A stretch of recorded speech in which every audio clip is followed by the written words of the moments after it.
एक बार एक सेवक द्वारकाधीश के यहाँ सेवा करते थे, झाड़ू वाड़ू मारते थे।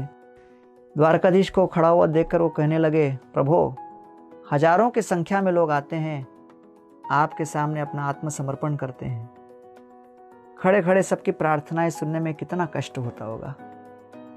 मैं अपनी ओर से आपके लिए एक विचार प्रस्तुत करता हूँ कि एक दिन के लिए मैं खड़ा हो जाता हूँ, आपको थोड़ी शांति मिलेगी, सुकून मिलेगा। तो भगवान द्वारकाधीश को बड़ा आनंद आया कि चलो अलग अलग भक्तों की प्रार्थनाओं में ये बिल्कुल अलग ही प्रार्थना है कि वो मेरी सहायता करना चाहते हैं। तो उन्हें स्वीकार किया, अपनी दैवी शक्ति से उनको वहाँ खड़े होने का एक ऐसा स्थान दिया। द्वारकाधीश भगवान के सामने वो खड़े हो गए और कोई देख नहीं पा रहा था कि भगवान पीछे हैं। लोग आकर दर्शन ले रहे थे, उनको लग रहा था यही द्वारकाधीश भगवान है।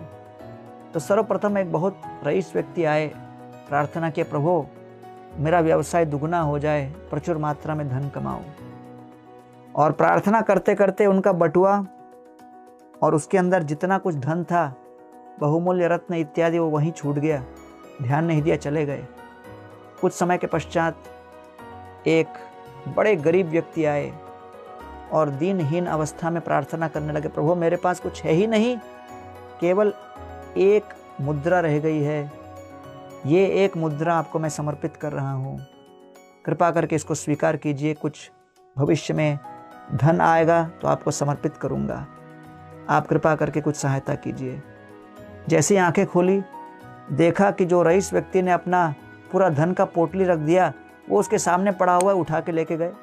भगवान को प्रार्थना करते हुए, धन्यवाद देते हुए, कृतज्ञता व्यक्त करते हुए। उसके बाद एक नाविक आया जो जहाज में रात्रि को जाने वाला था और अपने नौका यात्रा से पूर्व वो भगवान से आशीर्वाद लेने आया था। वो भगवान के सामने आशीर्वाद मांग रहा था, कृपा करके आज रात्रि को जो मेरी यात्रा है सफल हो।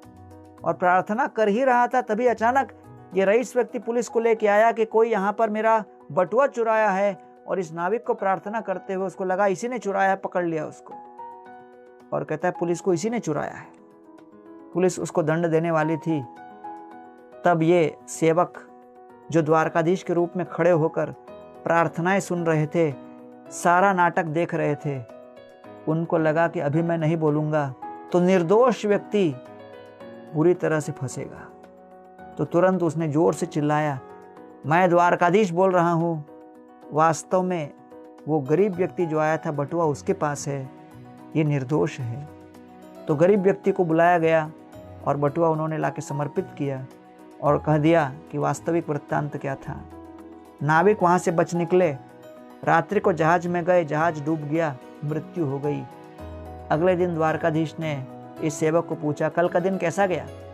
सेवक ने क्या, बहुत अच्छा गया, कॉम्प्लेक्स सेवा है आपकी, लोगों के अलग अलग प्रार्थनाओं को सुन के बैलेंस करना इतना आसान नहीं, प्रभु मैं समझा नहीं था, लेकिन मैंने भी अपनी ओर से बहुत एक अच्छा कार्य किया कि बेचारा एक निर्दोष नौका विहार पे जाने वाला, एक जहाज पे जाने वाला कप्तान, उसको मैंने बचा लिया, नहीं तो दंडित होने वाला था। द्वारकाधीश ने कहा, क्या बचाया तुमने? अरे वो रईस व्यक्ति तो हर प्रकार के काले करतूत करके धन कमा रहा था, मैंने सोचा कम से कम उसका कर्म का भार कम होगा, थोड़ा उसका पैसा मैंने थोड़े समय के लिए उससे वंचित किया। गरीब व्यक्ति ने अपना 100% मुझे समर्पित किया तो उसको मैं धन देने वाला था।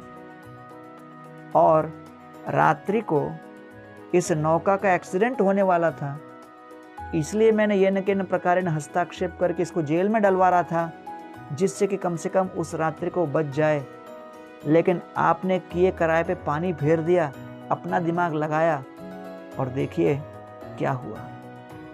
ये नौका में जाने वाला व्यक्ति, उसका देहांत हो गया। तदा तदहमेशस्य भक्तानां शमभीप्सत अनुग्रह मन्यमान प्रातिष्ठम दिशमुत्तराम। नारद मुनि की माता का जब देहांत हुआ, नारद मुनि भगवान के ऊपर चर्चा करने लगे, विचार करने लगे, चिंतन करने लगे। भक्तानाम शम अभीप्सितम, कहने लगे भगवान वो हैं जो अपने भक्तों का अनुग्रह निरंतर विचार करते हैं और तब हमारे जीवन में घटनाएं घटती हैं।